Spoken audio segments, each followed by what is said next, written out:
Thank you all for joining us this morning. So I'm Nicole Clark, I'm the University at QUT and I'm the 2023 convener for the QULOC University Librarians Group, and my pronouns are she, her. So you can probably tell I'm also reading off a screen to my left, so if my eyes dart over here, that's what I'm doing. So I'd like to start off by acknowledging the traditional owners on the lands where I am, the Turrbal and Yagara, as the First Nations owners of this place, Meanjin or Brisbane. I pay my respects to the elders, laws, customs and creation spirits. We're coming from many different places across 3 states to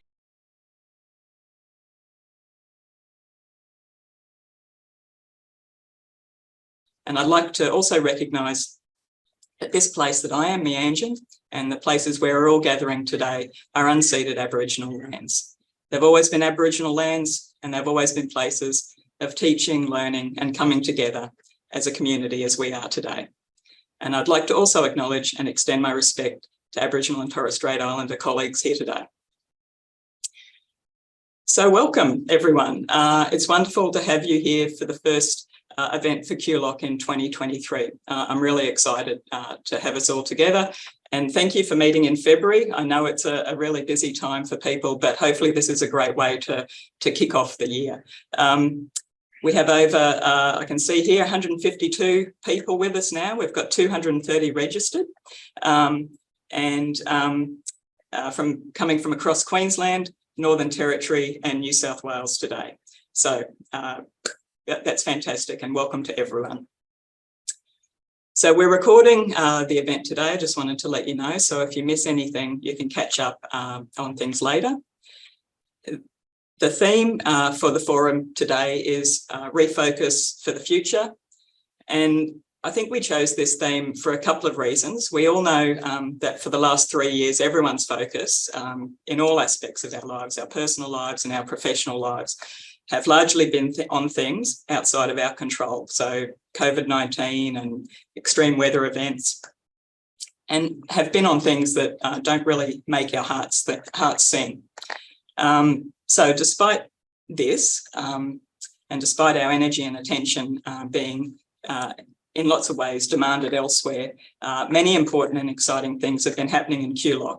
So those of you in working groups will know the support that you got from your working group members over the last few years, and you'll also know the really great things that you've been progressing.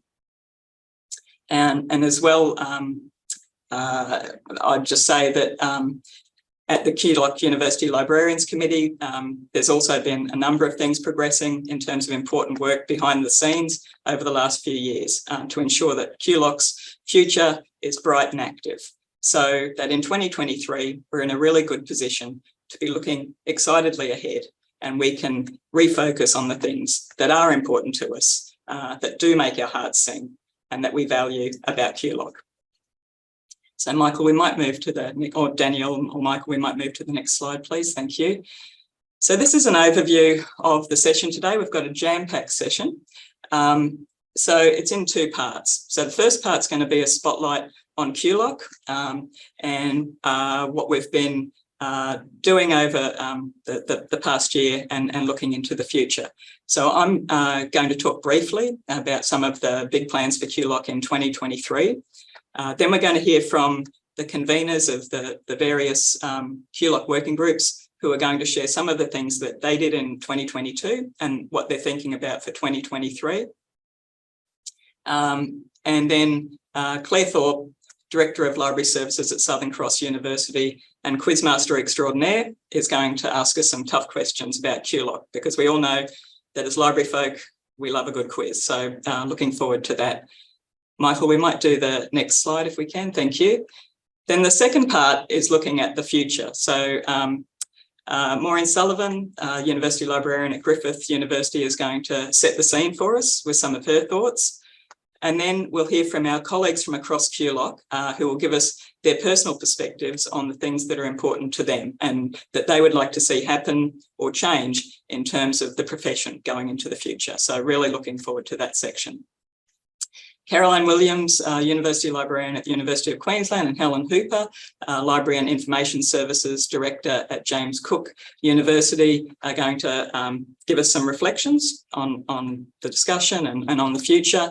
And then Claire's going to wrap up with a fun wrap up and also have a fun Slido activity. So that's the program, which I think is going to be fantastic. It's jam-packed. Like we've fit a lot into it.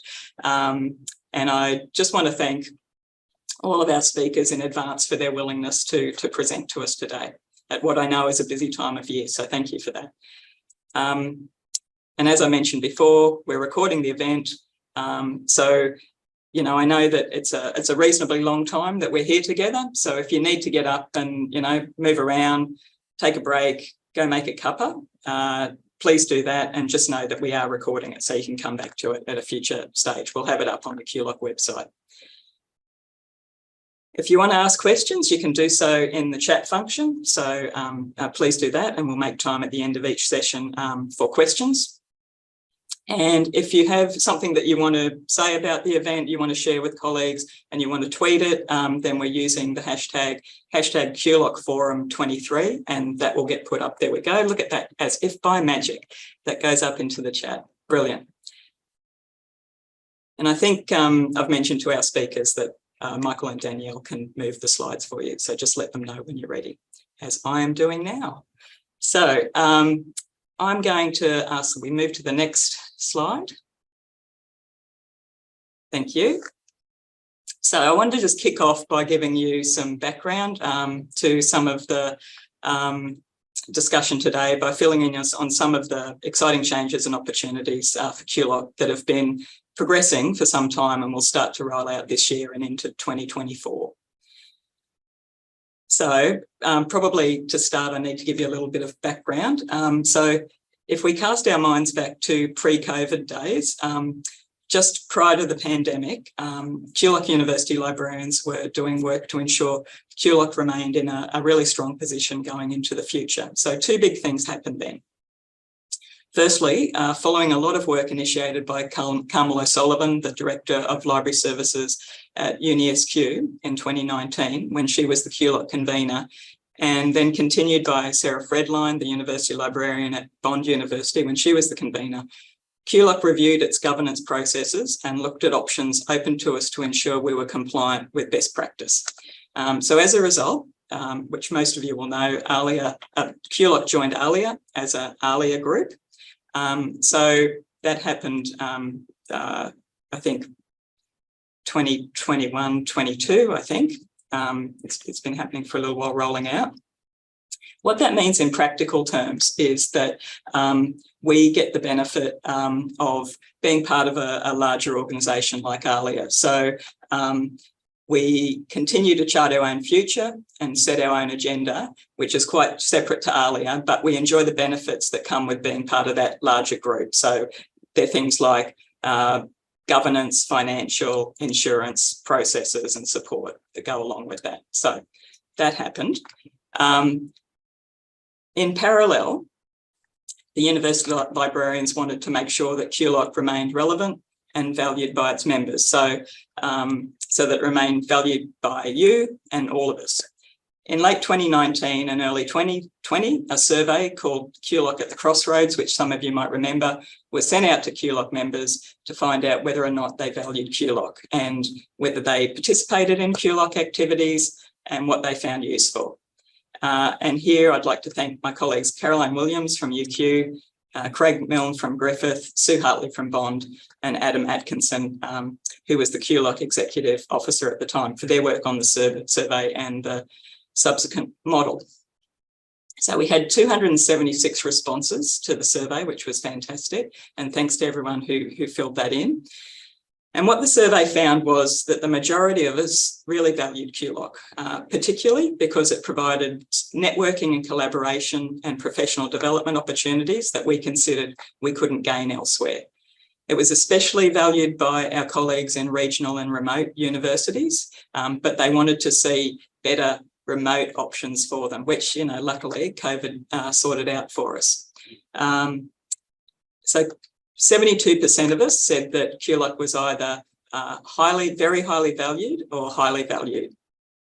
And when we were asked about the things that we liked, as I've said, it was networking, information sharing, collaboration, and professional development opportunities.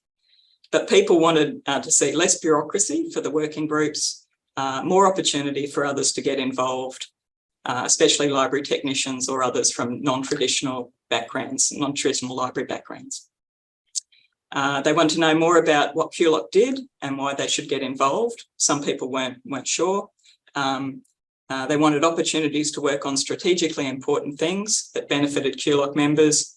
They wanted professional development opportunities, as I've said, and people really liked the University Librarians Forum, but they wanted to also hear from colleagues, which is why we've tried to incorporate a lot more voice from colleagues from across QULOC today. So as a result of that, a paper went to the QULOC University Librarians to endorse a new model for how we could enhance the things that people really valued and minimise the things that they didn't was developed.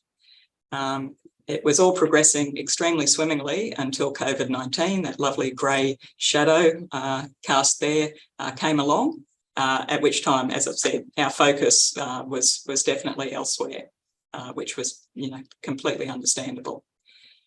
So after a little break, we began to progress things again. So what's happened last year, Caroline Williams and I met with the conveners of the QULOC working groups to get their input. And we had some really fantastic suggestions made, and we've incorporated that feedback. And we've tweaked the model to reflect that. And I'll show you the model on the next slide, but I just wanted to sort of touch on the key things. And I suppose, to be honest, we've sort of put the cart before the horse a little bit here, because the university librarians are meeting tomorrow, and I'm presenting today to you on the model. But I think there are a few things that are really clear from the previous discussions that have happened with QULOC University Librarians about the direction that we're heading in. And after that meeting tomorrow, we can certainly send out more concrete guidance to you. But the things that seem obvious at this stage are, and which have been discussed with the conveners as well, is that QULOC and QULOC groups are highly valued and important. We've established that. This year, we'll open up the working groups to more members, and we'll seek to simplify their operations. So they'll transition to communities of practice, and we will provide guidance and help over this next month or so, next few months, with the new way of working. But the idea is that these groups will be more accessible, more informal, and largely self-driven. And I wanted to thank all of the groups for all of their work. This is definitely not a reflection on the work that you've been doing. It's just a way to amplify the great things that you have been doing and the access to those groups. So thank you all for all of the work you've been doing. So the assumption will be that the groups are open, that most groups are open, but we know from the feedback from the conveners that there'll be instances where there's a need to have a more closed group, and there'll be a mechanism for applying to have a group that's more closed or has a more formal structure. And the things that people value, like the University Librarians Committee, will continue to go forward. We'll continue to have the University Librarians Forum, and we'll look for opportunities to have conveners and others take a more active approach to that. So, and there'll be opportunities too, as you'll see from the diagram I've got on the next slide, for people to be actively involved in the way that we come up with strategic priorities and professional development activities. But this year, in 2023, we'll really focus on getting the working groups transitioning to those communities of practice, and then in 2024 we can start to roll out those other aspects. So I might just, Michael or Danielle, could you just flip to the next slide? So hopefully you can see this, and I'm not going to spend a lot of time on this, but I just wanted to sort of show you this very sketch. Now my screen has, there we go, excellent. I wanted to show you this model. So the things here that we'll keep doing this year, of course, will be the University Librarians Committee. But here on the right-hand side, you can see that bubble with the groups that look like COP and PG, so that's Community of Practice, and practitioner groups. So the Community of Practice are those more open groups that I mentioned, and the practitioner groups are those groups that will make an application to be, you know, more closed bespoke membership. So they'll have a mechanism to report into the University Librarians Committee. They'll also have a mechanism to be involved actively in that forum. And then the things in the middle, in those square sort of bubbles, those strategic priority groups and those professional development activities, they're aspirational things that we really want to see happen. We want to see more involvement and more opportunity for key strategic priority groups to be formed and key professional development activities to be led by members. But those things will progress, you know, more towards the end of the year in 2024. So that's the model in a nutshell. I'm really excited by the opportunities I think this new way of working offers, and I'm proud of the work that my colleagues have done to put QULOC in a really secure position.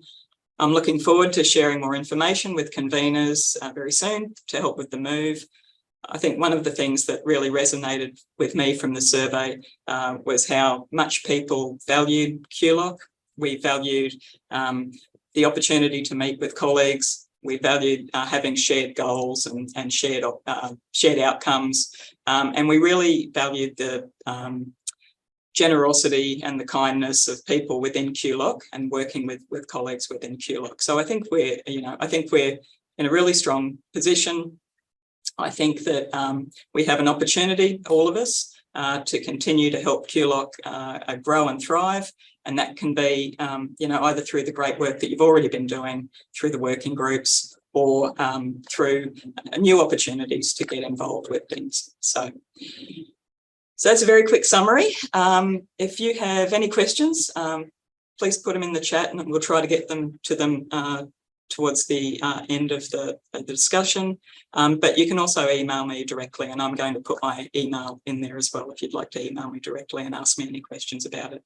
So that's me. I'm going to stop talking now and I'm going to introduce the next part of our program. So can we move to the next slide, please? Thank you. So the next part of our program with the spotlight firmly on QULOC is to hear from our QULOC conveners who are each going to have around 4 to 5 minutes to tell us a bit about their group and what they've done in 2023 and what they're thinking of for what they've done in 2022 and what they're thinking of for 2023. So if you have any questions, please put them in the chat function and we'll have time to answer them at the end of the session. So I'll move now, without any further ado, to our first speaker, who's Mia Stresic-Barker, who's the Reconciliation Action Plan Manager at the University of Queensland, who along with Yanti Ropian from James Cook University is the co-convener of the Indigenous Strategy Reference Group. Yanti sends her apologies today.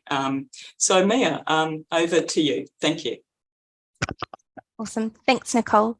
So as Nicole mentioned, my name's Mia and I am a Yirralurrai Gamilaroi woman from Lightning Ridge in northwest New South Wales. So I come from Opal country and I've been working at UQ and in the academic library sector for almost 3 years now. So I might move to the next slide. So a little bit about our Indigenous Strategy Reference Group and our achievements for 2022. So members became familiar with introducing themselves through an Aboriginal terms of reference and shared their own introductions, which translated to sharing their songlines. So we got to learn a lot more about each other, which was really nice as part of the group. Myself and Yanti also shared Aboriginal and Torres Strait Islander language and slang words, which kind of became business as usual with the meetings. So we were passing on some cultural knowledge and awareness to team members. We also defined our vision, which included being an innovative learning, sharing and talking space. We also positioned ourselves as advocates or agents of change. And we wanted to build and foster connections across institutions and with each other. And most importantly, be a culturally safe, inclusive and welcoming group. We also had connected and had a presentation from the new titles manager at Clarivate talking about the Global Diversity, Equity, Inclusion Advisory Board and the work that that's underway there. And then for 2023, so this year, I'm still getting confused with my dates, but we're going to move to a community of practice, and we want to continue for individuals and teams to feel empowered by conversations and ideas that are generated in the forum. Our goal is to conduct 6 meetings throughout the year, and we've got the first meeting being offered both in person and online, with Bond University offering to host us on the 27th of February. The group's going to focus on practical improvements for collections and metadata. So we're looking at upgrading library discovery and metadata guidelines using culturally respectful and appropriate terms, such as AusLang codes, people and place codes. We also want to continue with the development of Aboriginal and Torres Strait Islander discovery collections and support decision-making for cultural safety. Another key aspect we want to focus on for 2023 is having meaningful ICIP and ATSI-Learn discussions, so intellectual cultural property rights, Indigenous cultural and intellectual property rights discussions, and the ATSI-Learn principles, and really focusing on how we're implementing or practicing these within our institutions. So that's me. Thanks, Nicole. Brilliant. Thanks, Mia. That's great. We'll leave any questions till the end, but thanks so much. So now we're going to move to our next speaker, who is Peter Hopkins, and Peter is the Manager Digital Library Services at Bond University. He's going to speak to us about the work that the Resource Sharing Initiative is doing. So over to you, Peter. Thank you, Nicole. Could I have my first slide up, please? Thank you. Okay, so the Resource Sharing Initiative group was established in January of last year.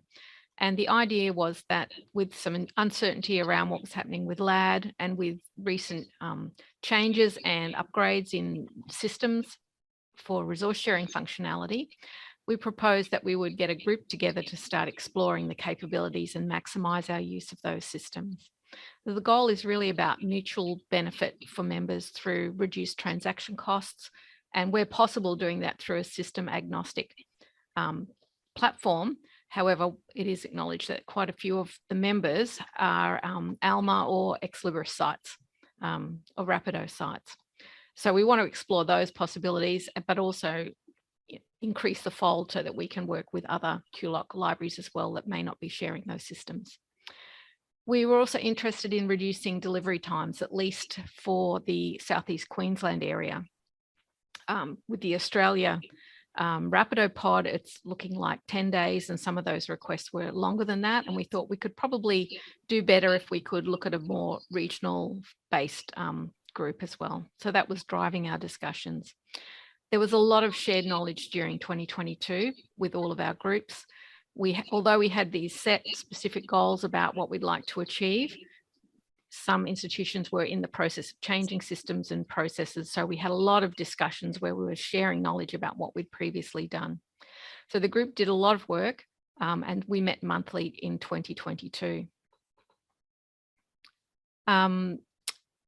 During that year, we did come to an agreement or propose terms for what would be a good shared agreement with no transaction costs for resource sharing amongst members.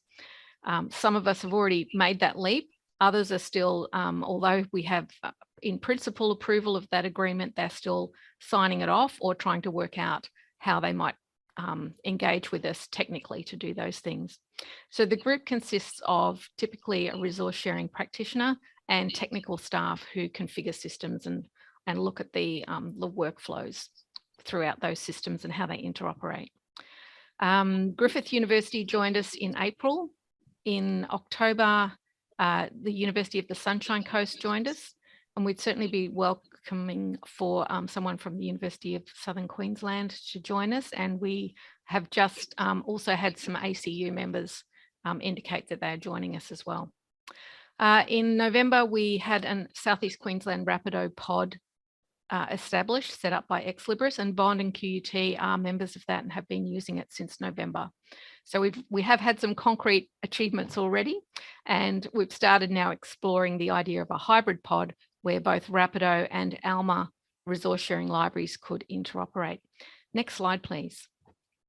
So for 2023, we have talked about this and want to continue as a closed group because we have very specific goals that we want to achieve. Initially, we thought the group might only go for a year, but at the end of last year, members indicated that they'd like to continue because it provided them with so much support with their changes that they were happening. And we thought, and also appreciated the fact that we had both the technical and the practitioner side coming together to look at these things.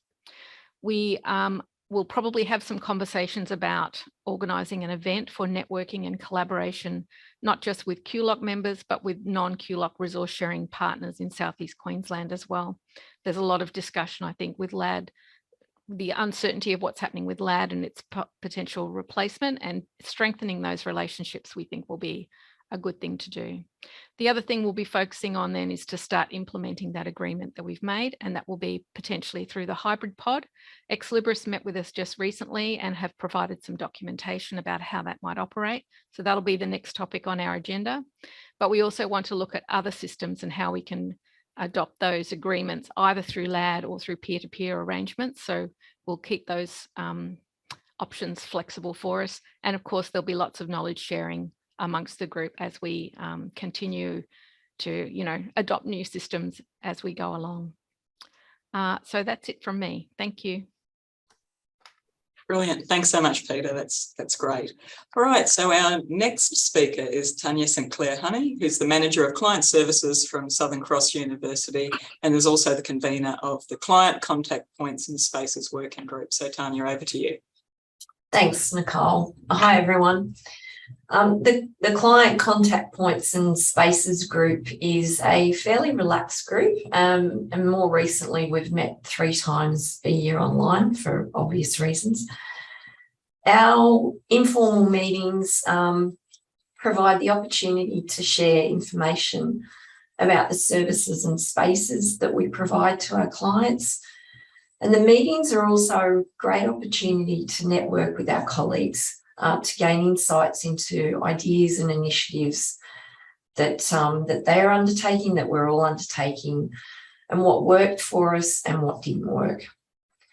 We also have a Teams chat group we set up earlier sorry, I'm getting my years mixed up too, earlier last year, where we can communicate more on the fly to ask each other questions. And we've found that this has been quite useful and not too overwhelming in chat traffic so far. So the first slide there represents the main themes of our group's work in 2022. We're adaptable, remaining open to deliver services, even if they were slightly adjusted and with less clients coming in. This varied greatly depending on location, particularly between the Queensland and New South Wales libraries. The knowledge that we've gained from these experiences will be used and adapted for future use, not just for pandemics, but also for other disasters such as weather events. We've learned that we're flexible. We can shift with the environment or to try different things. For example, providing services whilst working from home, virtual desks, and click and collect services. There are many others though, of course. We partnered well with others in our organisations to improve the provision of services. Some examples include combined service points with student administration, providing student support, and working with facilities departments to provide safe spaces for our students.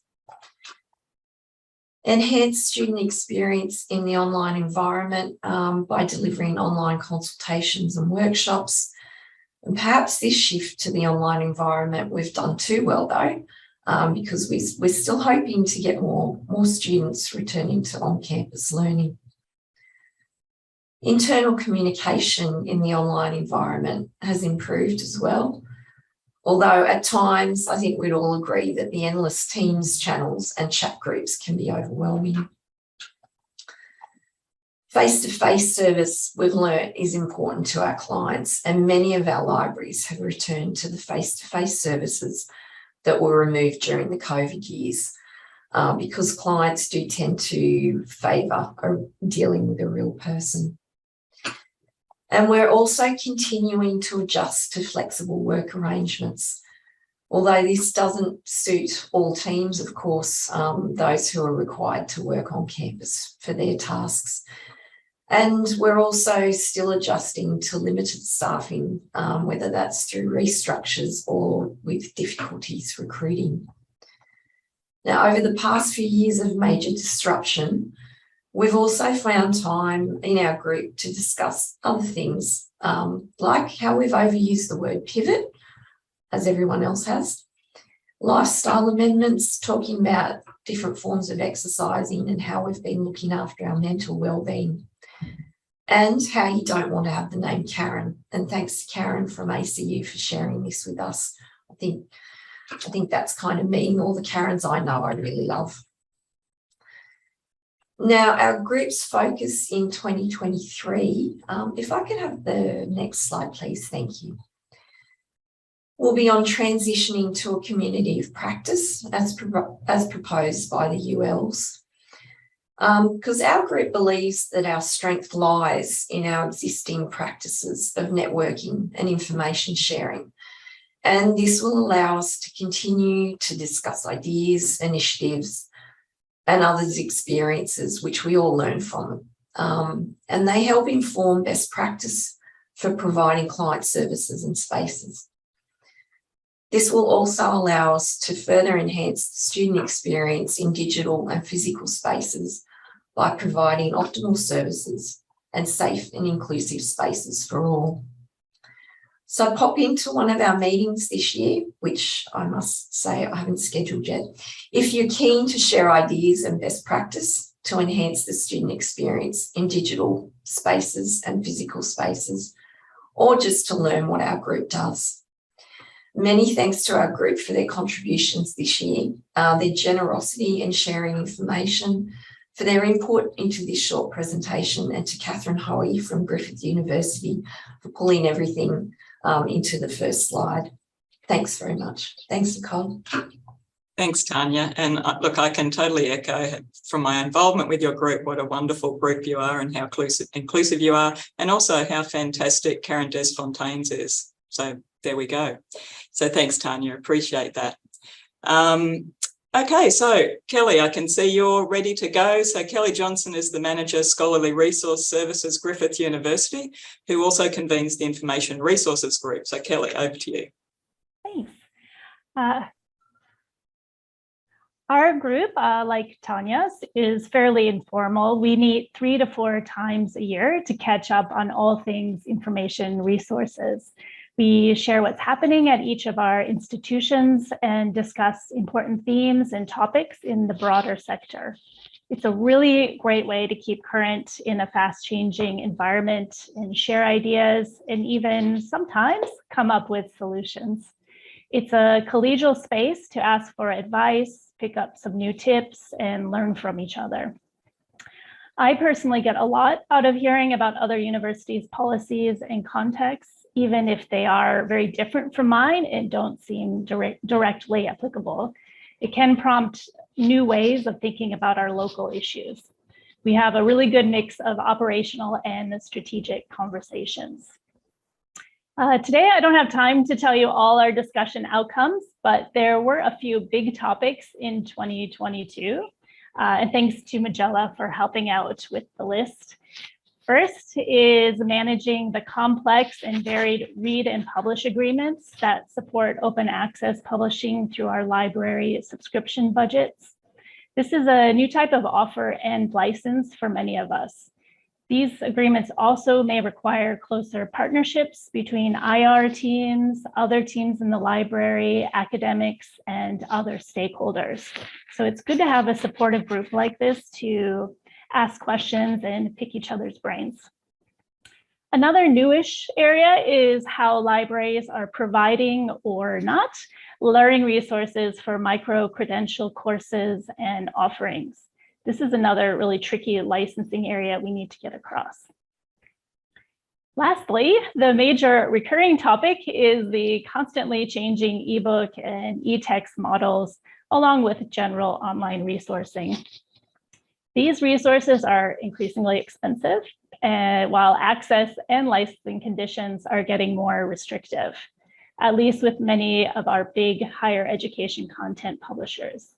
This is an area where we get good value from discussing our different purchasing strategies. Another thing I personally really value about our group is we have a real mix of experience. We have about two people from each institution who work in an information resourcing area. And we've got some very experienced people and some newer people. So over the years, I myself have learned a lot from my colleagues in this group. As for 2023, I'm sure we will continue to be talking about most of these issues. Our plan is to remain a closed group for the following year to support our open and frank discussions. Thank you.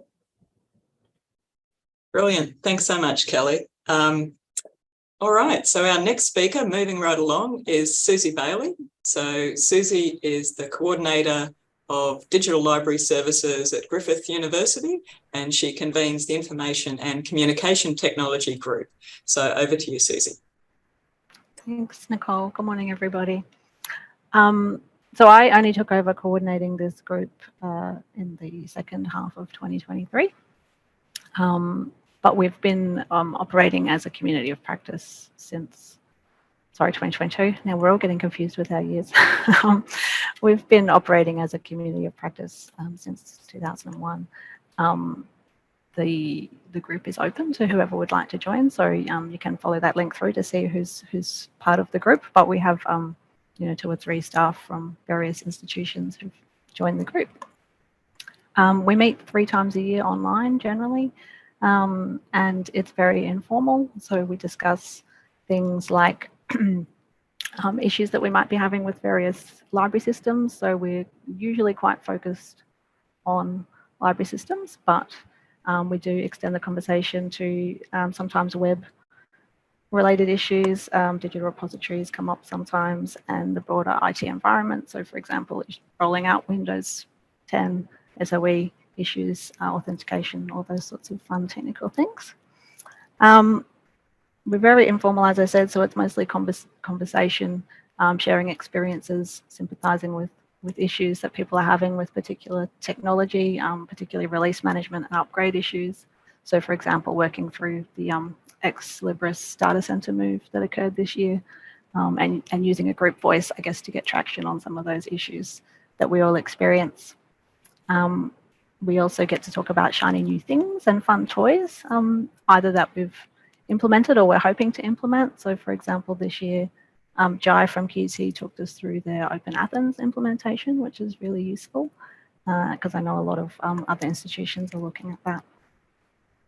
One of the other big things that this group does is coordinate the QULOC Call Library Technology in Use survey.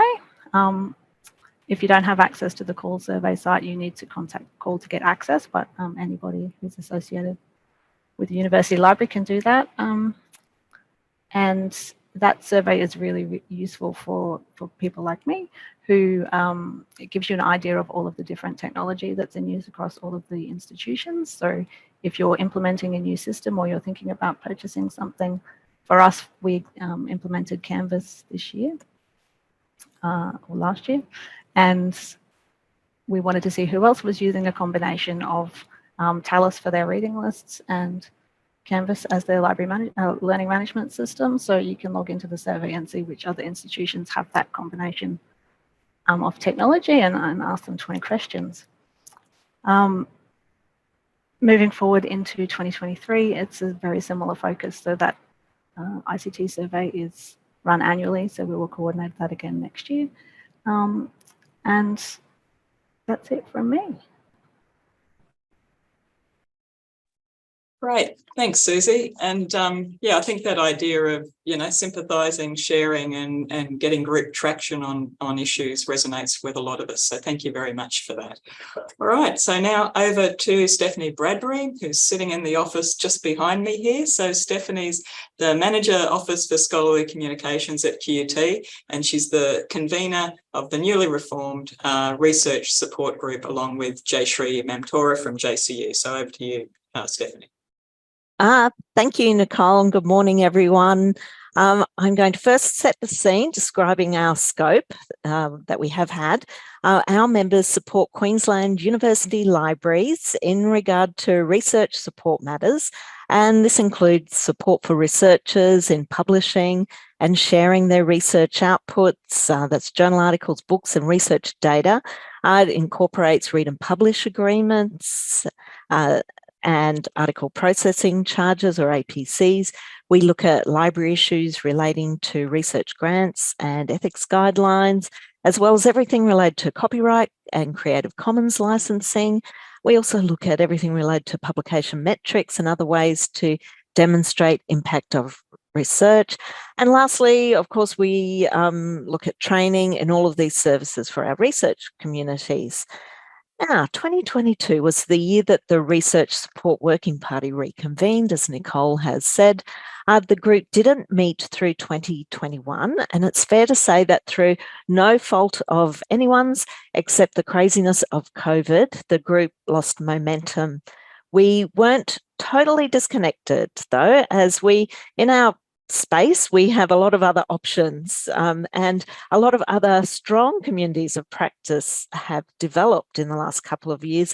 Some of them, I know you will know, the Open Access Australasia group, which includes Creative Commons Australia, CULS Transformative Agreement Community of Practice, CULS OER Collective, and the ARDC, or Australian Research Data Commons Roundtables.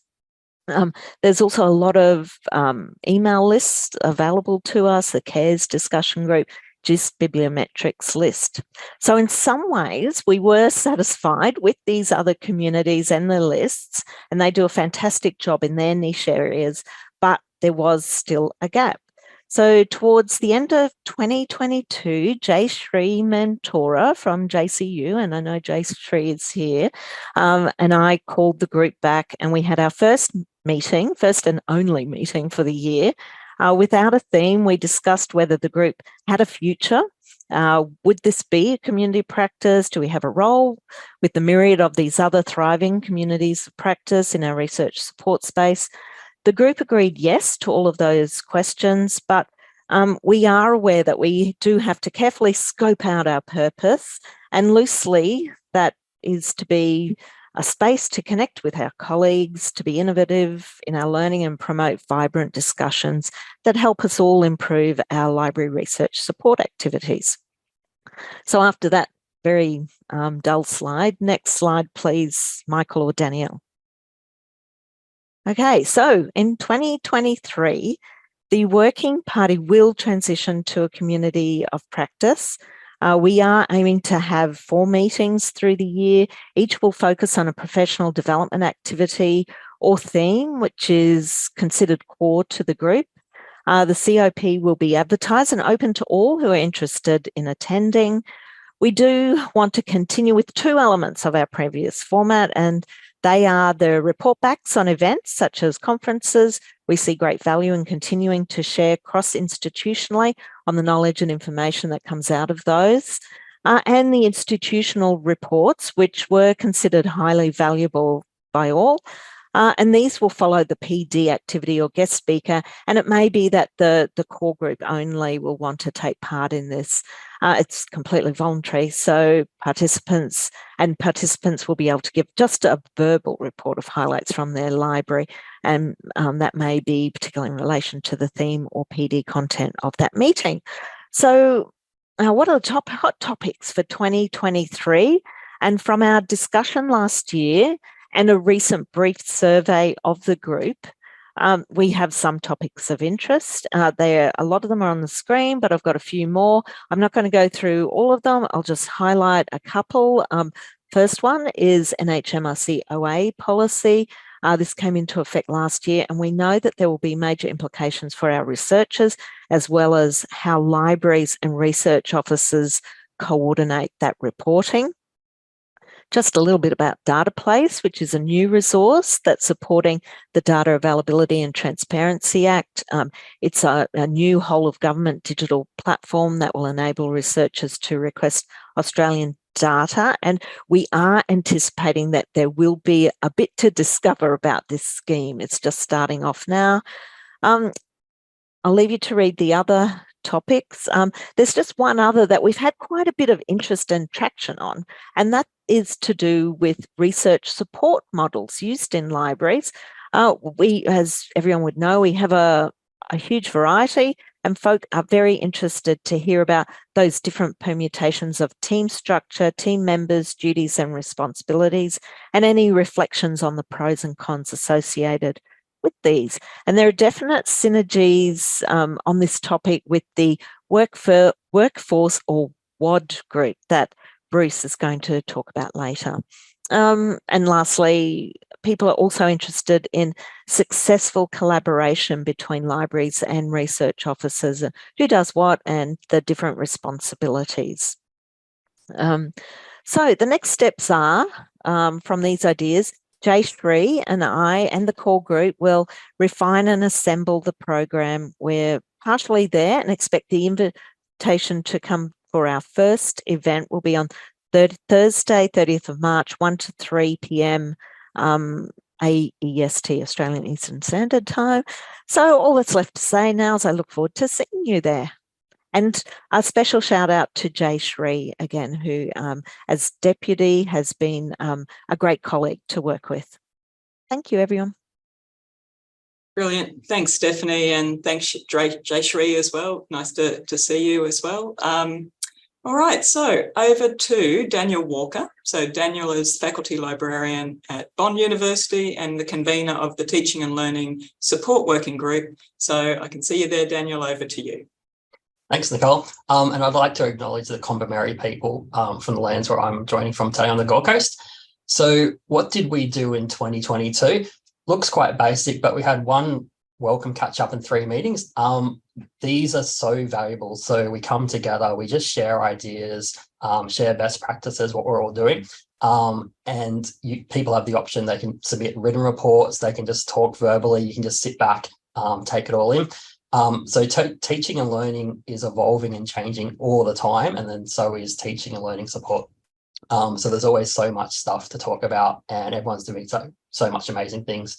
Another thing I'm really proud of is the introduction to Zotero webinar. So a massive shout out to Sarah Bader. She planned and presented this webinar, and it's recorded on the YouTube channel. If you're super keen to, you can scan that QR code and watch it straight away. But if you're interested in Zotero, I definitely recommend watching that. It was really valuable session for me. Can I have the next slide, please? So what were we doing in 2023? Tried to keep it quite open, so not sure. Come along to the first meeting and we'll decide. There is so much things going on that we just want to keep it quite open.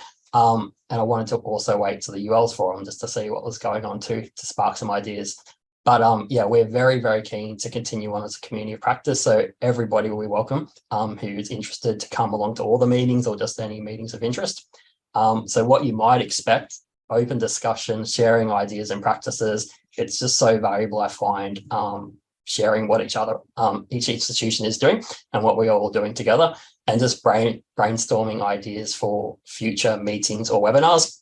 So some of the things as our sort of major points we look at is like information services and programs, student experience, study support, and peer-to-peer services, reference management software and support, evidence-based practice, open education practice, and Universities Australia's Indigenous strategy. So yeah, we are very keen to have new members, anyone who's interested, and probably arrange the first meeting in the next couple of weeks. But reach out to your institution's group member, or you can reach out to myself if you are interested in coming along and joining our group. Thank you.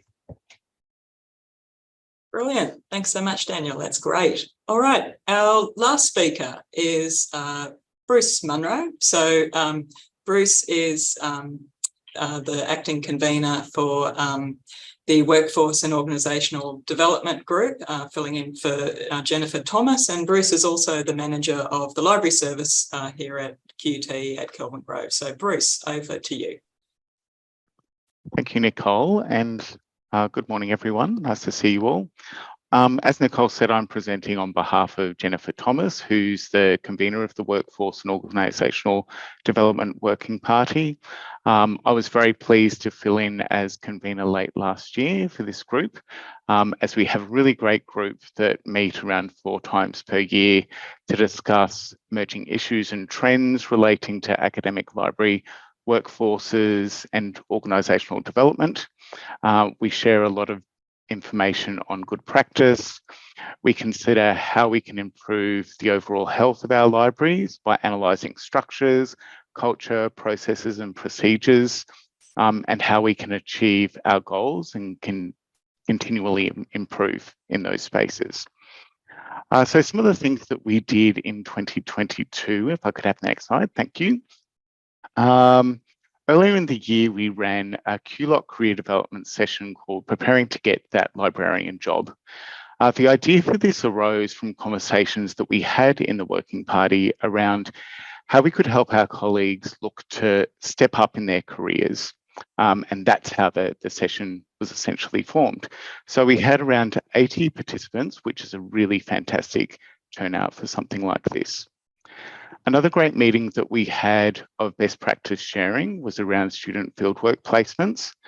This session included guest speakers from many institutions. So we had students and staff members talk on how their fieldwork placement helped them in their careers.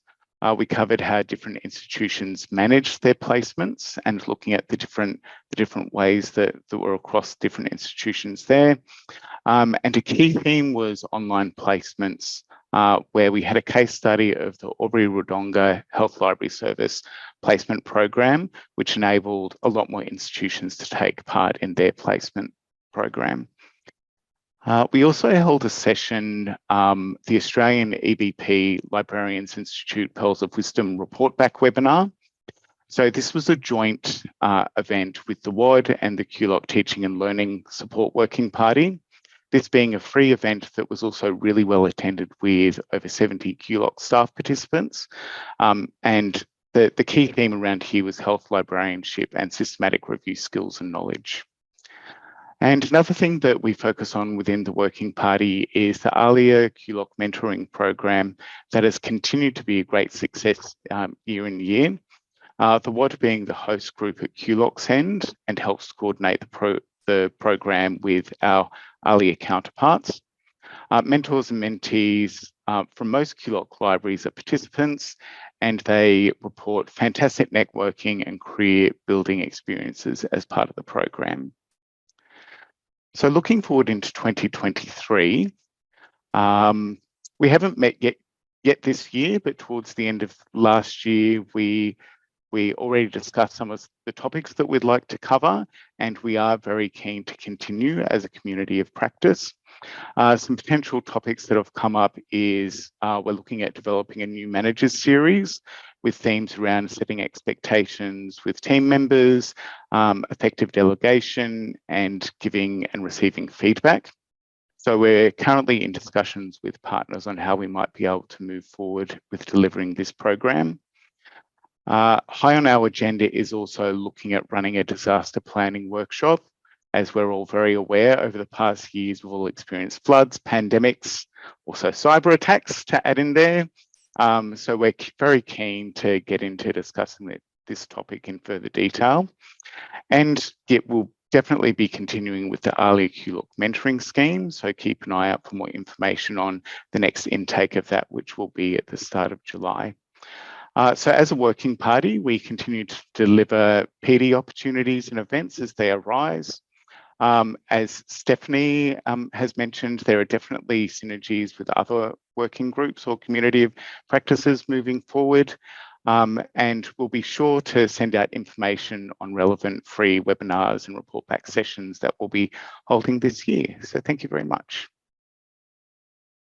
Thank you, Bruce. That was fantastic. And Bruce, you are the last presenter in our time slot here. So firstly, I just want to reflect on the fact that we are bang on time. So I want to thank all of the presenters for their really speedy and excellent summary of what your groups did. So thank you for that. Also just wanted to reflect on, all the fantastic work that your groups are doing. I think you've given us a really great overview of the exciting stuff that's happening, the opportunities to get involved in this year. So thanks very much. I can't see any questions in the chat so far, but I'm sure that you probably have questions. And if you, I'm sure the presenters would be very happy to answer those questions directly with you as well. All right, so I am going to now, that's the end of this session, and I want to pass over now to Claire Thorpe, who's going to run us through a quiz. Thanks, Claire. Thanks, Nicole. So if you need to take a short break, this is your cue to run away and grab some more caffeine or pop to the bathroom. But if you'd like to stay on the line just for a few minutes while people are stretching their legs, we're going to have a really quick quiz. So get your fingers ready. We're going to use the chat. And hopefully you might learn a little bit more about some of our QULOC libraries. Now, the quiz rules are very straightforward. You just type your answer in the Zoom chat as quick as you can. The questions have been sourced by me essentially looking through the social media accounts of our QULOC library members over the last 18 months. So it's all general public knowledge. Sadly, there's no prizes, but you do get the glory of just knowing more about the QULOC libraries. So hopefully there's a few people staying on the line, and we will move to question 1, please, Michael. Okay, question 1, it's a fairly easy one to start with, I hope. Which QULOC library has an open access week bike?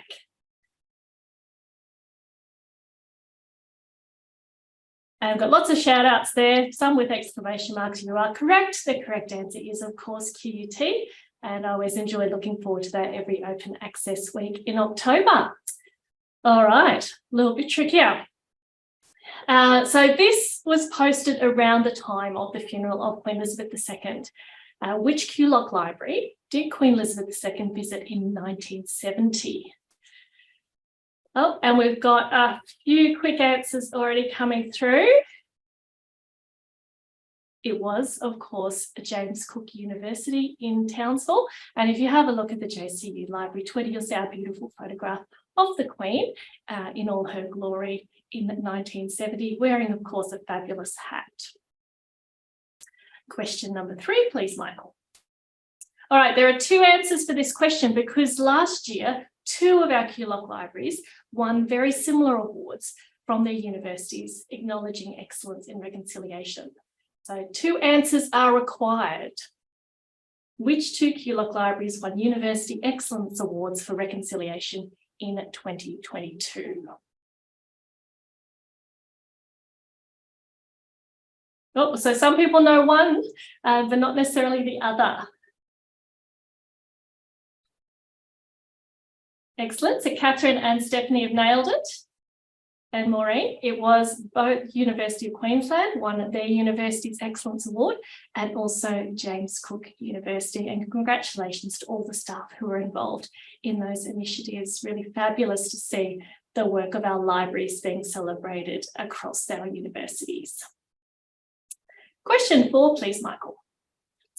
All right, this one's up from 2021, but which QULOC library was featured in 2021 on the project for its human library events? And Kelly's given a quick shout out. Kelly was featured, I think, in that interview. It was the Australian Catholic University Library. And Kelly, I believe you are recruiting for your next round of human library participants at the moment. So great to see that initiative continuing in 2023. Our last question, Michael. So most of you would be aware of the Open Education Resource Collective program that CALL is running. One of our QULOC libraries was the first to publish an open textbook under that program. Who was it?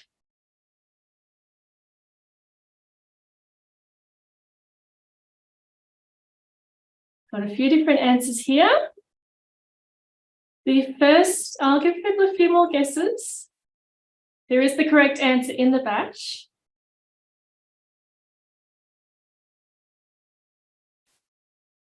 The QULOC library that published the first official open education textbook under CALL's Open Education Resource Collective program was Bond University.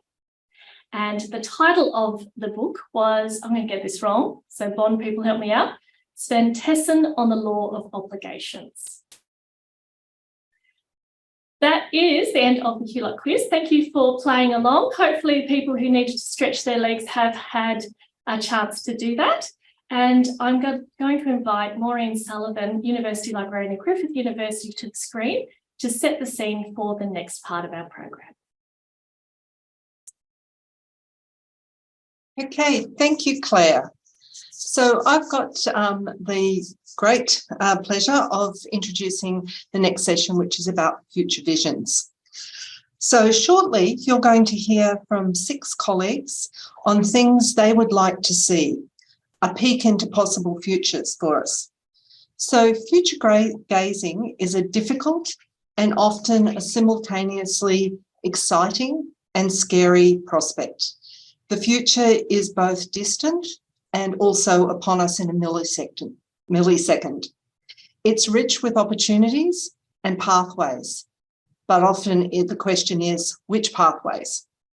So I want to take just a moment to place the future in the context of our here and now, our really strong brand, our values, and our contributions that we already make.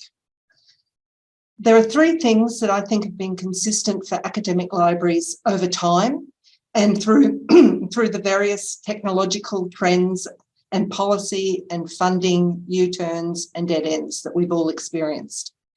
And the first one is the ongoing provision of quality, robust access to information. And we do that through our systems and our collections, and especially through developing and simplifying pathways through those systems to the collections and to using our skills so that people can navigate in a complex information age. The second trend that we've always done and done well is our commitment to customer service at the core of everything that we do, and being the voice of the user and the voice of the student. The third one is also our strong commitment to meaningful inclusion and belonging. And these 3 things are things that libraries and library staff have always been advocates and trailblazers in these 3 areas. And I expect that to remain valid into the future. Very early in her term and in a large and influential forum, my VC called the library essential infrastructure for a well-functioning university, which was lovely to hear. And of course, that encompasses the physical, the virtual, our services, our processes, and our service approaches.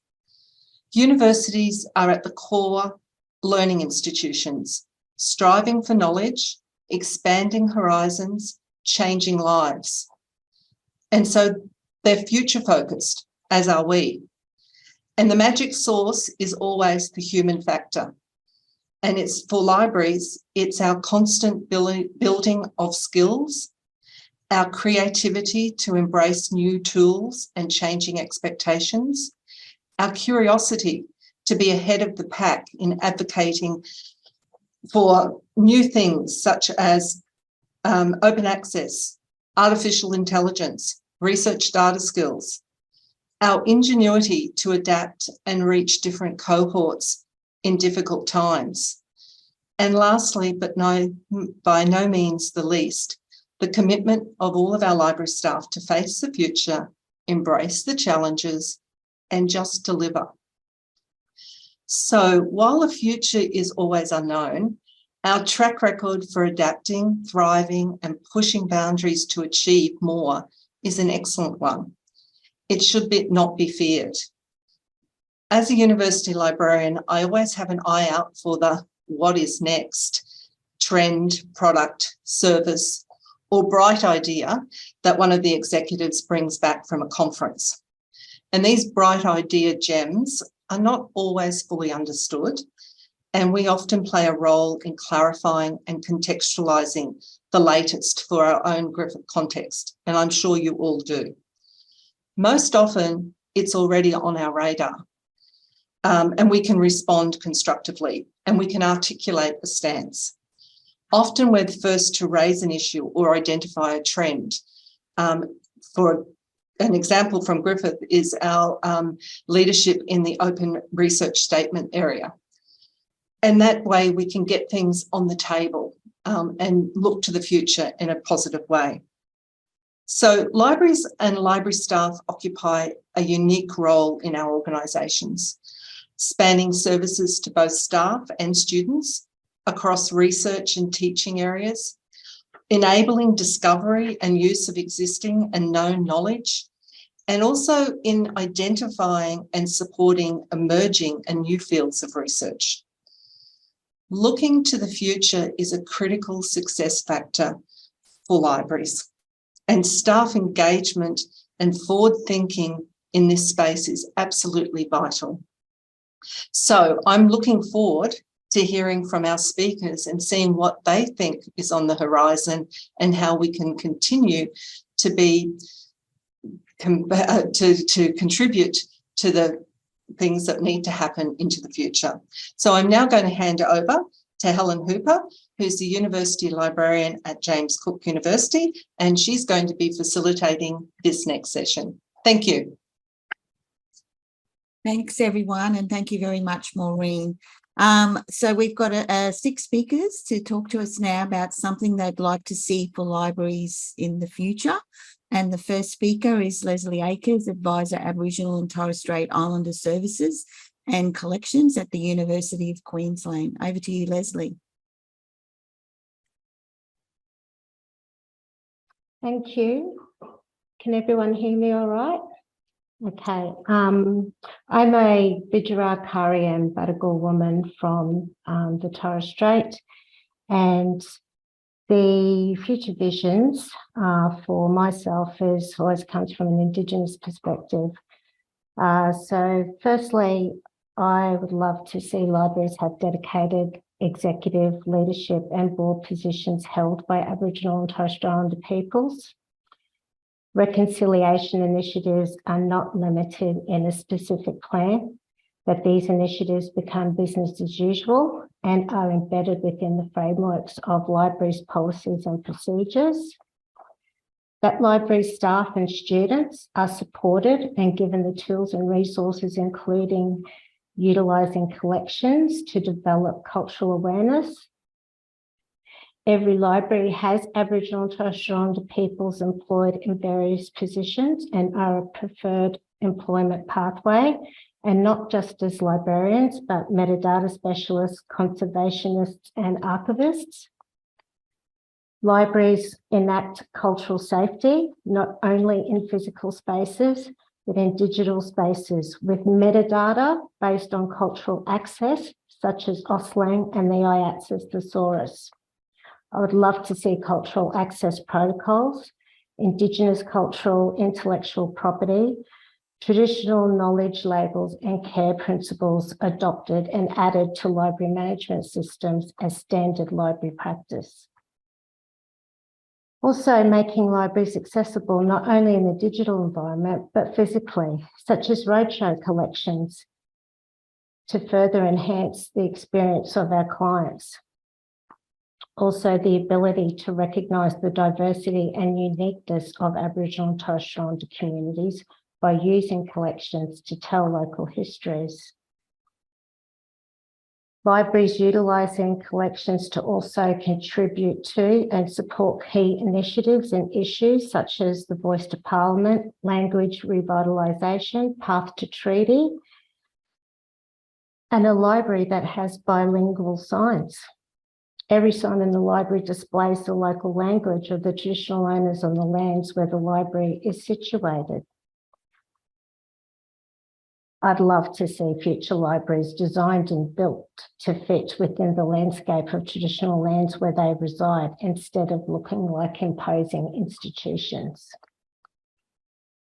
Seeing CALL, QULOC, ALIA and NASLA and other library peak bodies working more collaboratively to progress Indigenous issues in the library sector nationally. And finally, that libraries are no longer static. They are evolving like our cultures. They stop being places of neutrality and become agents of change. Thank you.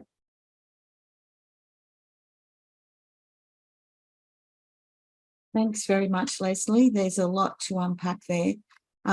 If we go on to the next one now, we've got Sam Searle, Head of Digital Library Services at Griffith University. Hello, Sam. Thanks, Helen. I'll just go to the first slide there, thanks.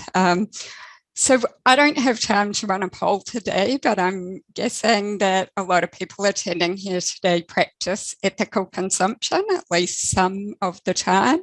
Maybe you buy recycled toilet paper from a company that supports the building of toilets in developing countries.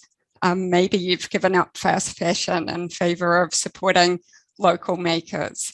Maybe you check the sustainability of your seafood, or you only buy free-range eggs. So as individuals, we make these kinds of choices because we believe that it's the right thing to do and that we can contribute to positive change through mindful purchasing. And yet when I mention procurement, which is kind of just institutional purchasing on a bigger scale, most of the reactions I get sort of range from boredom to fear. It's definitely not excitement. I think for a lot of us, procurement has been, and maybe still is, something that we experience as a rigid set of rules. It's a painful process that we have to endure so that we get to do something that's a bit more exciting. Might move on to the next slide. Thanks, Michael and Danielle. But like most work practices, procurement does evolve and change. Procurement professionals like us actually really care about getting the best outcomes for students and for staff. And there's actually a lot more common ground and flexibility than you might think. So you might not realise that Queensland Government policy actually says that procurement should improve the long-term wellbeing of our communities, and that agencies should be trying to achieve better economic, environmental and social outcomes through the way that we spend our money. So to me, this seems like a really perfect fit with our library values. Next slide, thanks. So we really need to get a better understanding, I think, of what is possible in procurement. And this slide has kind of two columns, but you'll notice that the arrow in the middle goes both ways.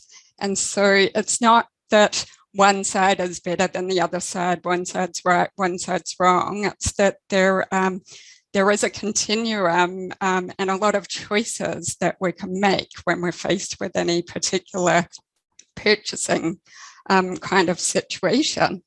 So if you take only one thing out of today, it's the phrase on this slide, which is focus on value. So when the Queensland Government says value for money is not the same thing as the lowest cost, I mean, what does that actually mean? So I just want to give you some library examples to get you thinking about that. So if you're doing a big library building project, why don't you ask your potential suppliers if they can offer work integrated learning opportunities or graduate internships for your architecture or engineering or interior design students? If you're buying equipment, might you be asking those suppliers to tell you how many local jobs they support? And are those jobs in manufacturing or only in sales? If they're employing staff offshore, ask them what they're doing to prevent those workers being exposed to safety risks that would not be acceptable if they were working in Queensland.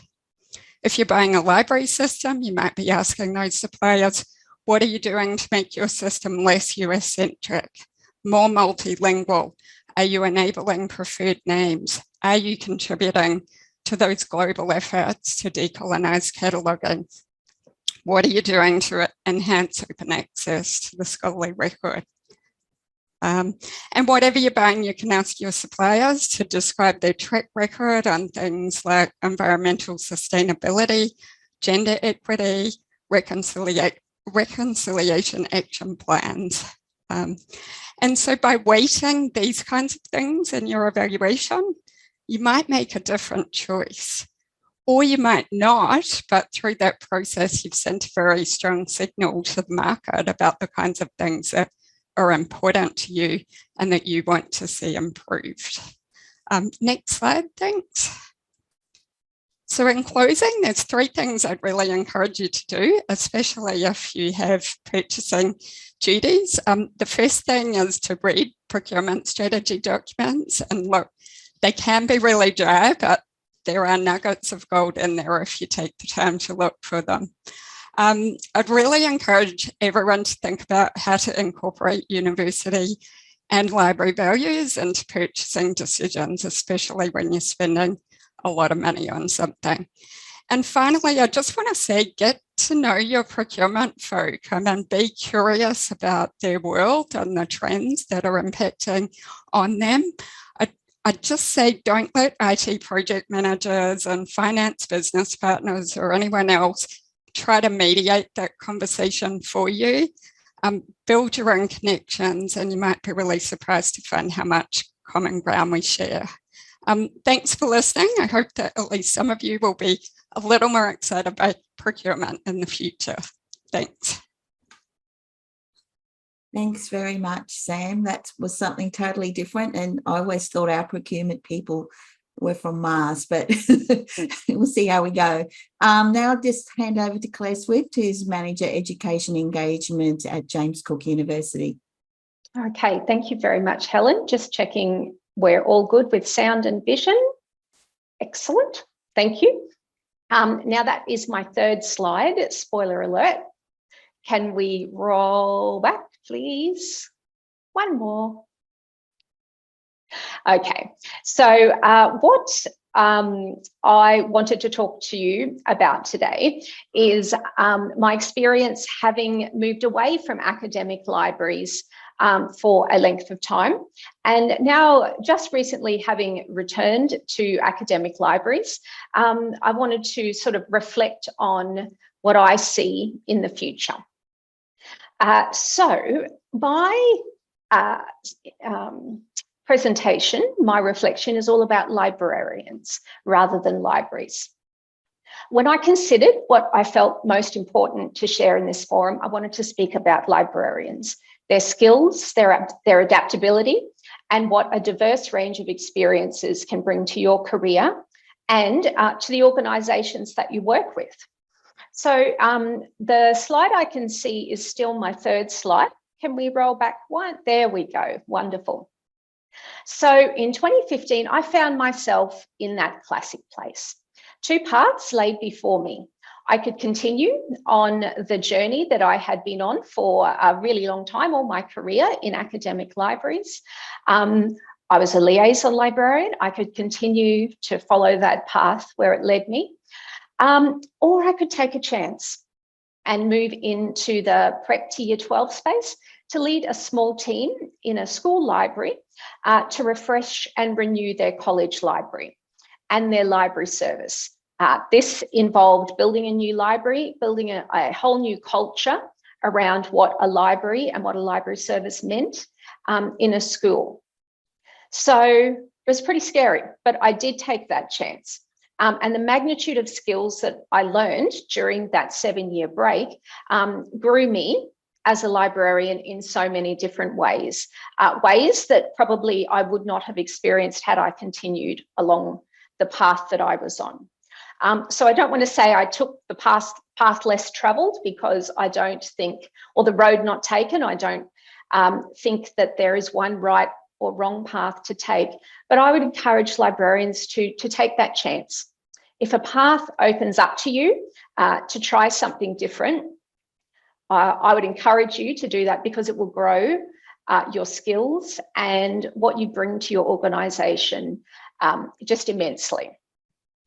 One thing I did worry about a lot though when taking that chance is, could I ever come back?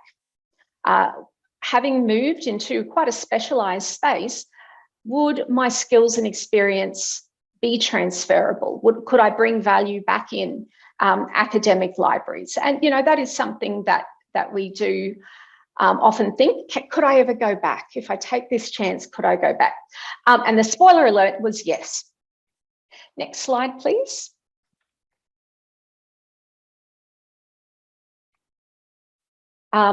So moving from a frontline and a reference librarian career into a school career was like a growth experience on steroids.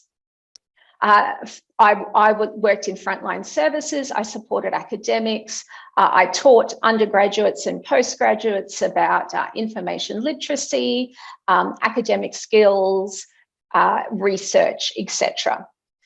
When I went into a school library, all of a sudden, I was also responsible for all school subscriptions, acquisitions, cataloguing, discovery, marketing and promotion. I contributed to the strategic direction of the college and was an active participant in their leadership forums and committees. And most importantly, how to create a safe and inclusive space for teenagers. So that was, you know, aren't we all a bit terrified as we stand on the threshold of something new? But I would encourage librarians to trust your skills. The skills that you have learned in an academic library, and that's where I'm assuming most of our participants are from today, stand you in incredible stead to bring great value to organisations outside of universities. The experiences that you gain in those organisations outside universities also enable you to bring an incredible range of experiences and perspectives back into universities if you so choose. So, you know, is personal growth overrated? You know, sometimes, yes, it's pretty scary. And it was definitely a step into the unknown. But I truly encourage librarians to take that step into the unknown, even if it's across teams, across industries, across libraries. You bring great value. Your skills bring great value as a librarian to whichever organisation you join. And next slide, please. Find the connection. So when you move into a new space or you come back into a space that you've worked in before, what experience have you had? What expertise can you bring? When I moved into prep to 12 education, I had to think about what I knew about undergraduate education, what I knew about information literacy for adults, how could that be translated? How could it be made useful to school students? Where was the connection? I then could connect those year 12s that I was working with at school to first year university students. I could see the transition, what they would need, the experiences they would have at university, and how could I prepare them through library skills training, but also through experiences in libraries, taking active charge of their learning, etc. So I used that connection of what I knew to bring students along the journey there. So keep your relationships. I didn't lose my relationships with my James Cook University colleagues, and I connected with them as much as possible to connect my school library to the university library in our town. And I think that brought a richness of experience for the students that I worked with, for the colleagues that I worked with at school. So I was able to connect staff and students to the university and the resources. Then when I returned to university, we embarked on a project to create an open e-book on Eddie Koiki-Mabo, who's a very special person connected to our university. So using those connections to think about what could teachers I knew bring to that experience. So we connected and they became contributors to our open e-book and created some lesson plans that were aligned to the Australian curriculum. So the relationships that you build and sustain across the industry and across your experiences really bring value, diversity, and a range of perspectives to libraries in the future. So takeaway messages that I would like to leave with you. To librarians, please take a chance on something different. One path is not better than another. Your skills are incredible, they're transferable, and they bring value across the entire industry. To recruitment panels, to those people who are recruiting librarians in the future, please take a chance on applicants whose experiences might not look like the traditional path to a position. Earlier this year, we took a chance on hiring a teacher into a liaison librarian role because her skills and experiences aligned beautifully with what we wanted to see in that role, and that has been a wonderful success. That was a chance that we took because we could see those transferable skills. So have a look for those. Skills that these applicants can bring enrich your teams. And look for ways for your staff to connect across teams, libraries, and industries.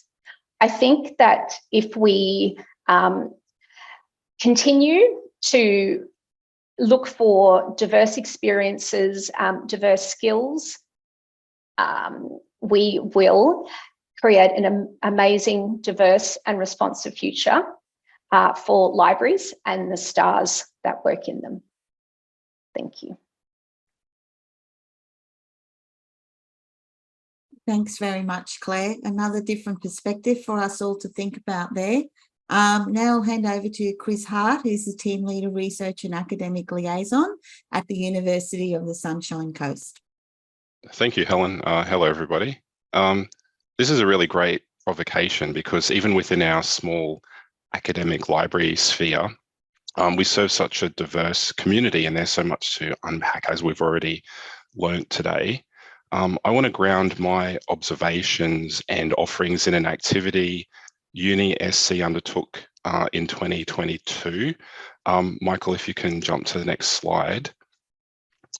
That activity was asking our community what they wanted their future library to be, what did they need, and then what did they need us to become to enable that. So we're an academic library, of course, and we've done that very well for many years. We have buildings packed full of books and academic services and learning spaces. And this was an opportunity to rethink some of the things we do. In 2022, we did a big weed. Sue Hutley, who I think is here today, introduced me to Lindell Gunton a number of years ago as the queen of deselection. But I think the Uni SC team might be able to nominate themselves for this title now. Our deselection spearheaded a big transformation of the library spaces into a modern, highly used, high traffic, very busy student hub. And as we removed the books and we removed an entire floor plan of books, we put up a graffiti wall. And the graffiti wall was to entice our clients to write down what they wanted their future library to be. And as you can see, they weren't shy in telling us and also telling each other. It became a spot for interaction. Next slide, please, Michael. Some of the things that we learned that they liked about what we were doing included that pot plants are really popular. We had prior to this not had like a vending machine. So the snack vending machine got a big tick. Computers were not so popular. They sort of felt the computers were in their way and they couldn't use their own devices in that spot. And of course, we also took feedback that some people wanted the books that all were removed to be put back. And that's something we're sort of working on now, bigger picture messaging around that. Next slide, please, Michael. Our clients also told us some of the things that we didn't have yet that they did want. So they not only wanted art in the library, but they gave us the idea that art can be an opportunity for students to collaborate and co-create artwork for the spaces. Nap pods, apparently really popular. It even started its own petition on the wall with everyone who wanted one signing their name. Stimming tools for neurodivergent students, more fiction, more power, coffee, I think was written up dozens of times. So we're building our library future founded on the idea of co-creation with our community. Our clients have spoken, we have listened, and we're interpreting what they're saying in alignment with the university's goals. Our future is also founded on inspiration. Our clients are inspiring us through this activity and engagement. It's up to us to create services and spaces that are inspiring them. Also founded on wellness and for our community. So the library, as we've all transitioned over the last decade, is not just a place for accessing and providing information. It's a place for wellness and community and activity. Of course, relevant to all library futures, we're founding what we do based on respect, reconciliation, and action for First Nations communities. This is foremost on our minds, and I know it's foremost on all of our minds as we sit here today listening to these talks. It's a priority for UniSC, and we are humbly making first steps along this path. A library future is also founded on ourselves. Our context is in complete flux all the time, and that commits us to reflect on our roles, our workforce planning and profile, who we are and how we are, so that what we do every day is in complete calibration with what the university is requiring of us. To go back to our roots, perhaps thinking about the future and paraphrasing Ranganathan with a little bit of license, we're a growing organism, but we're also for every person, for their use and to be used. So we're constantly active and changing. Next slide, please, Michael, because I want to leave the room with the final provocation that's given us much food for thought up here. We've logged this for deeper consideration because we think it's a fantastic idea that must be progressed for the future of the sector, but we need to track down where these dogs in the library are first because we really would like to know that. Thank you.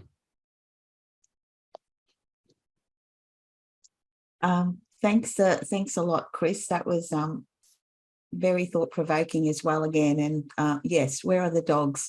Definitely something we need to answer. Now I'll flick over to Nikki Anderson, who's the Open Education Content Librarian at the University of Southern Queensland.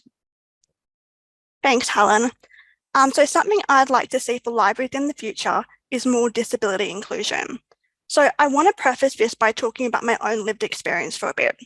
So I've lost a lot of my vision from several retinal detachments. I'm also hearing impaired, fully deaf in my left ear and moderately deaf in my right. And I've also experienced barriers that come with having a physical disability and have spent time navigating the world in a wheelchair as a child. So the topic of inclusion, especially disability inclusion, is dear to my heart. In libraries, I think we are forward thinking, and we do look at emerging trends and technologies, but I don't think we always look back at our current practices and really reflect whether the services and spaces we provide are truly in alignment with our professional value of access. If we could go to the next slide, please, Michael. Thank you. Things we should be doing now and in the future include making sure the subscription services and vendors that we sign up to and spend a lot of money on do meet accessibility requirements and refuse to subscribe to them if they don't. We should reevaluate the accessibility of our physical and virtual spaces. I have some tips on the screen here. I'm not going to read through them all, but I do want to say it's 6 times harder for a visually impaired person to use the internet. So I think we really need to have a human-centered approach and do something I like to call designing with cognitive compassion, which fundamentally comes down to making things as easy as possible to access. And this is really common sense stuff, like not having so many secret hyperlinks and lack of navigation on our library websites. I also want to end this slide talking about openness. I think open text and OER are wonderful for people with a disability. But with so many institutions joining the OER Core Collective, I just want to say that open doesn't automatically equal access. It doesn't automatically equal inclusion. And just putting content into Pressbooks doesn't automatically make it accessible. There's a lot of work libraries have to do to make sure their open texts are accessible and the best they can possibly be. If we could go to the next slide, please, thank you. I do want to end this topic briefly touching about disability inclusion for staff working in our libraries. Unfortunately, there's a national problem regarding disability employment and extremely harmful narratives about employability, ability, and reliability in this space, and some exclusionary practices that have to change. So one thing I see commonly in library position descriptions are clauses like the candidate has to be able and willing to drive or have a driver's license. I can drive, but I'm on the borderline of what is legal due to my vision loss, and so I'm not a comfortable or willing driver. So when I see clauses like this in job descriptions, I don't end up applying for them because they don't feel inclusive to me. So if this is something your library or university does, it might be something you want to reevaluate. I also think there's a lack of disabled people in library leadership. I think there's this narrative that disabled people are made for technical jobs and not considered for leadership and strategic opportunities. And I think that's something that hopefully that's something that changes in the future. And lastly, I think libraries need to work on amplifying disabled voices and being better allies. I think disability is the forgotten part of diversity, and it lacks a lot of allyship compared to other diversity initiatives. Last year, I hardly saw any libraries do anything for Disability Action Week, but we do make a conscious effort for Pride Month and NAIDOC and other equity initiatives, as we so rightly should, but I feel the disabled community is often forgotten. So that is something I'm hoping changes in libraries in the future. Thank you so much. Thank you very much, Nikki. Another very good thought-provoking presentation, I have to say. And now I'm going to hand over to Bruce Munro, again, Manager Library Services at QUT, to finish up the last speaker for this particular segment. Over to you, Bruce. Thank you, Helen. When asked to present on a future vision for libraries, the word diversity immediately came to mind, and how our services and spaces, community outreach and staff profiles can best be placed for this in the future. And I'm really heartened to hear all the previous speakers, and there's a lot of synergies with what they've said with what I'm going to share to you today. Firstly, I'd like to touch on inclusive services and spaces. Libraries being very well placed to offer these inclusive services and spaces relevant to the needs of a diverse range of cultural backgrounds, gender, sexuality, and disabilities. I'd like to share an example of this with a recent event that I was involved in. The QUT Library hosted an LGBTQIA+ Games Night in collaboration with the QUT Pride Network. This was the perfect instance of bringing together a variety of diverse students for networking and adding value to their learning experiences, fostered by that sense of inclusion, and the library space being the perfect place for this. I specifically recall witnessing international HDR students introducing themselves and making those ongoing connections beyond that event. So one question for all of us to consider for the future is, how do we continue to build on making our library services and spaces more inclusive? Next slide, please. Community outreach and partnerships also play a vital role for the sector. We as libraries are at the heart of our institutions and need to be welcoming, not just for students and staff of our universities, but the broader community, schools, local communities, and also internationally. I see there being a place for university libraries to expand their outreach programs to engage with the local people and provide resources and services that reflect the needs of these diverse communities, including programs and events that promote inclusivity and cultural awareness. Another successful QUT library event that I'd like to share is an engaging library workshop as part of the National Aboriginal and Torres Strait Islander Children's Day, delivered to 40 primary school children from the Murray School. We hosted these students in our beautiful curriculum collection space, providing them with positive, fun, and educational activities, engaging them with both the space and the collections. This was an exemplary instance of providing support and resources to schools, ensuring that a library space was welcoming and inclusive for Aboriginal and Torres Strait Islanders. The children had a really fantastic time as part of the event, and they enjoyed all of the activities.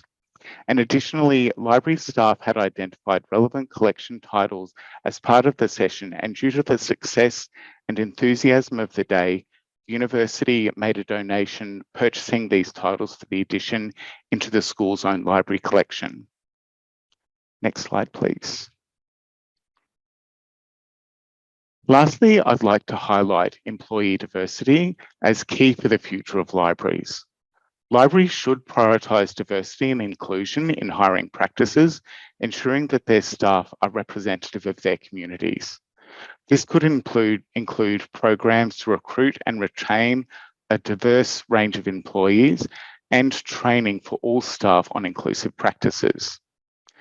As part of a recent leadership networking session that I was involved in, we were asked to consider where there are leadership gaps in the sector.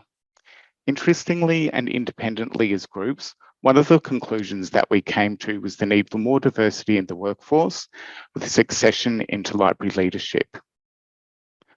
With training, most institutions now have cultural competency programs and ally networks that, in my experience, library staff are very involved and active in. But consider, how do we take this training to the next level, put it into further action for lifelong learning, and bring this meaningfully into the workplace? We need to have a seat at the table, be on and lead committees, be part of training programs where relevant to personal experience, and engage and lead at our institutions and sector level. So something I'd like to see for libraries in the future is greater inclusive services and spaces, increased community engagement, and more diversity throughout the workforce into leadership. Thank you.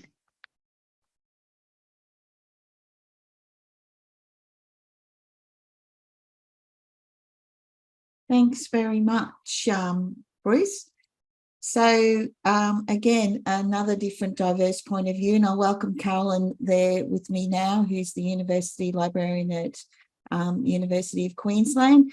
Carolyn, I wondered if you wanted to start by having a little think about what we've seen there and how you would sum that up, because I can't see any questions in the chat at the moment. Yeah, I'm ready for that, Helen, and thank you, and thanks to all our speakers. I will start by saying that I too acknowledge the traditional owners and their custodianship of the lands on which we're all meeting today, and pay my respects to their ancestors and their descendants. I also pay my respects to the Aboriginal and Torres Strait Islander colleagues who are with us today. Now, oh my goodness, everyone, I could hardly keep up with you. So here's my attempt at doing those all those points and calls for actions, doing them justice.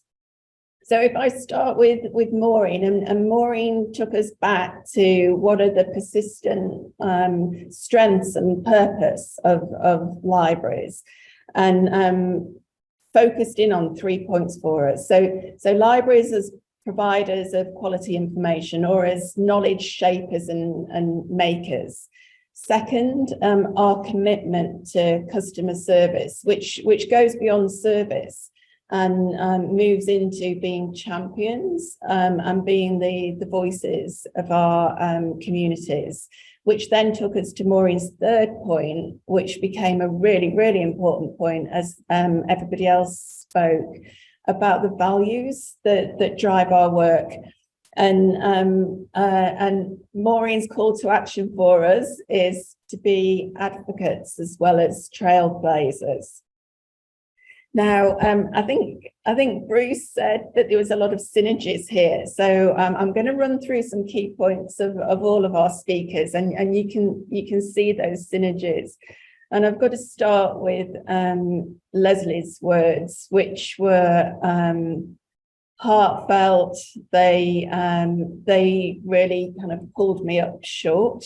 So the work that we've started and the work that we need to do in the future in terms of Aboriginal and Torres Strait Islander workforce practices embedded in our library practices, leadership, collections, metadata. I think, Leslie, you left no stone unturned here and gave us that call to action, which is libraries and librarians as agents for change.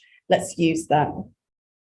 So Sam then continued with thinking around ethical practices and ethical practices in our procurement, and how we can not only influence our universities and raise our awareness, but how we can actually influence our supply chain, our vendors. One of the, well, two of the things that I found particularly striking in what you said was that value for money is not the cheapest. And then went on to give us all these brilliant questions and examples of how we can not only build relationships with vendors for ourselves, but ask the right questions so that everything that we're purchasing, we can assure ourselves it's being created in an ethical way. So Claire homed in on us as individuals and our strengths, and I think probably, Claire, our courage to take a chance, and then courage to acknowledge diversity in all its forms for individuals and our library ways of working and practices as people grow and learn in different ways through their experiences. So really, again, a call to action from Claire, but a very encouraging one about adaptability.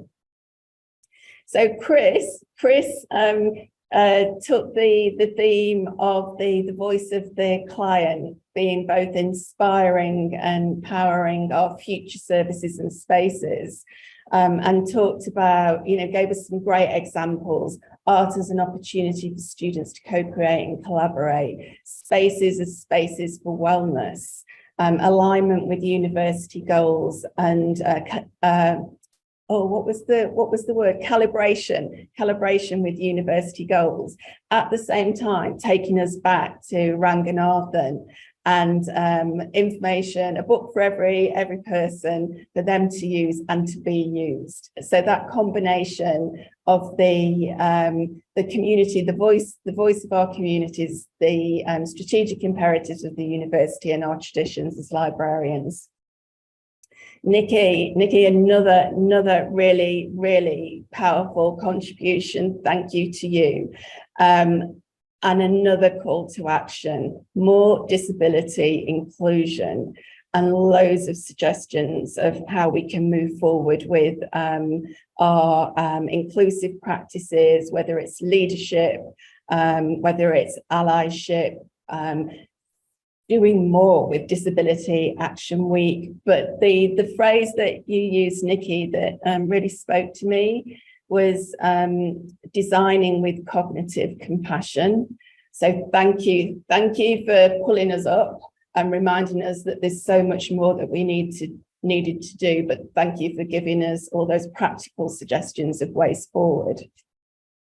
And then moving on to Bruce, who covered off services, spaces, community outreach, workforce, leadership, everything with a similar kind of real connection with values, but bringing in and reminding us here of the LGBTQIA+ communities, and how important it is to think of inclusivity and diversity in every sense that we can in the work that we do, and gave us great examples of events. Thank you, Bruce. Loads of ideas there, but also another call for action: employee diversity should be prioritised.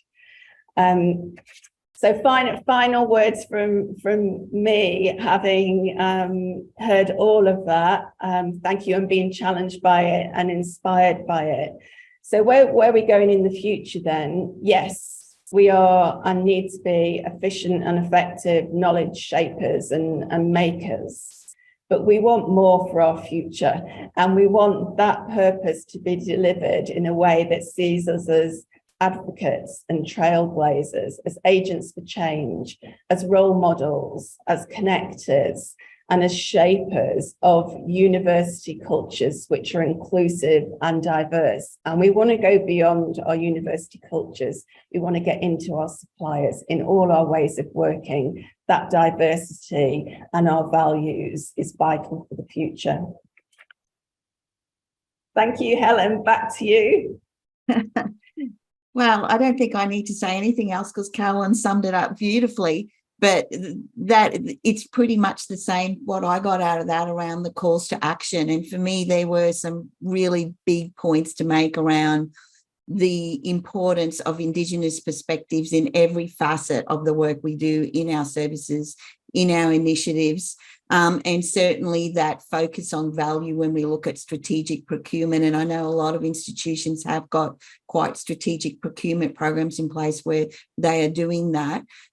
Certainly the future is our people, and we need to trust our skills and be forward focused there and be flexible came across really loud and clear. And I think we're all passionate in our industry about what we need to do in those areas. To me, that co-creation with community and aligning with university goals was another really important thing that came through, as well as a place for wellness and community and activity.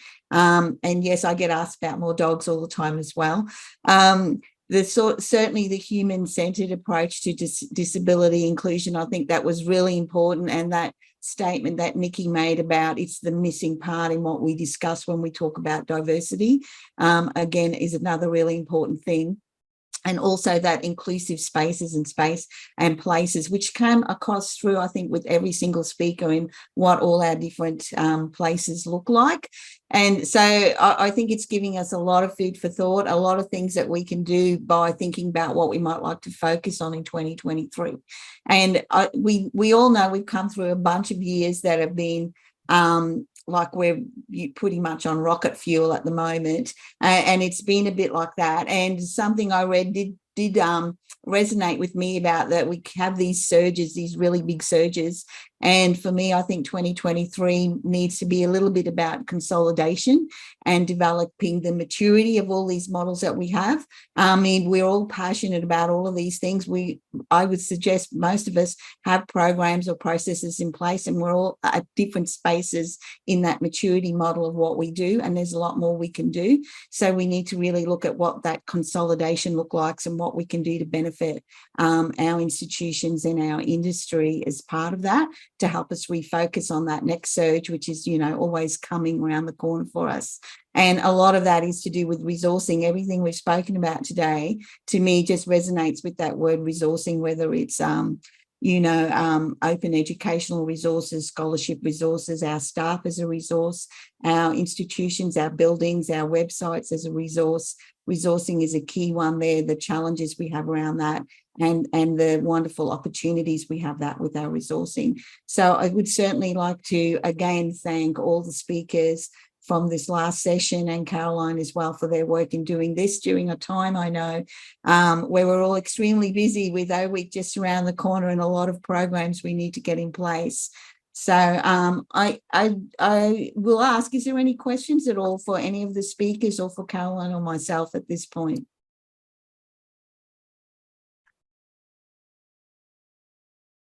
No. So I'll just point you guys to the Slido that Claire has put up there, which is about 3 things to wrap up about. And Claire, I'll flick over to you. Thank you very much. Thanks, Helen. Thanks, Caroline. Now, we do have, just to finish today, 2 reflective practice questions. There's been a lot to listen to and absorb today, but we'd also really love to hear from you. And I think, Michael, if you're going to make me co-host, I can share some of those answers coming through. So the first question we've asked for you today is, what's one thing that you'd like to see for QULOC libraries in the future? And I have popped the Slido in the chat. So Michael, I might try and share my screen if I can.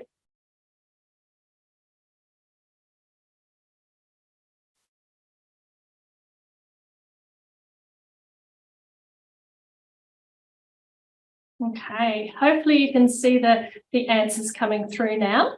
We'll give you a minute or so just to pop your reflections in. It's great to see some of the points that our speakers have raised today coming through. Nap pods, more animals, and more inclusion, of course, coming up there. So I'll just give you a minute to put in your response.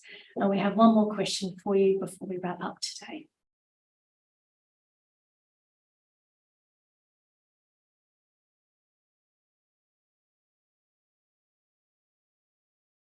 We will be capturing all these ideas and sharing them with the university librarians and also with yourselves as well.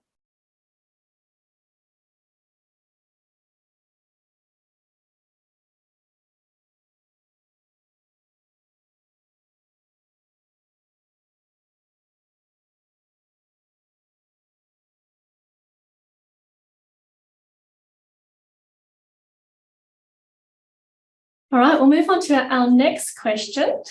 If you didn't get a chance to fill that one out and you've got some ideas afterwards, please send them to me directly. I'm very happy to add them to the list. So hopefully if I click to the next question.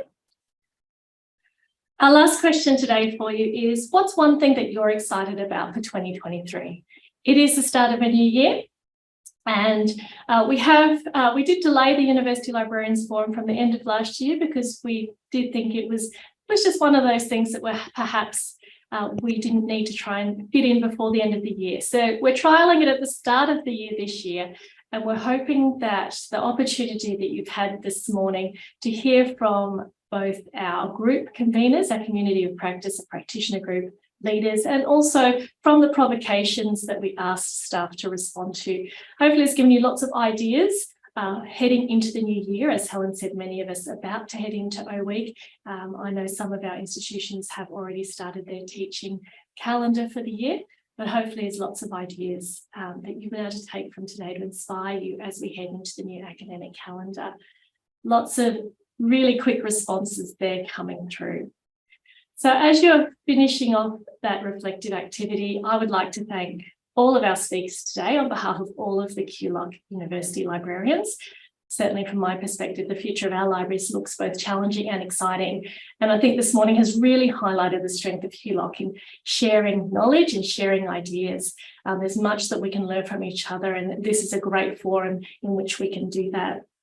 I'd like to give a special thanks to Michael Hawkes and Danielle Lang from QUT, who coordinated the logistics today and kept the Zoom session running beautifully. I'd also like to thank QULOC convener Nicole Clark, Caroline Williams and Helen Hooper, who were the working party and the brains behind today's program. Thank you to everyone who attended today. I think at our peak, we had 184 participants, and I know we've still got many of you online, so thank you for staying right to the end.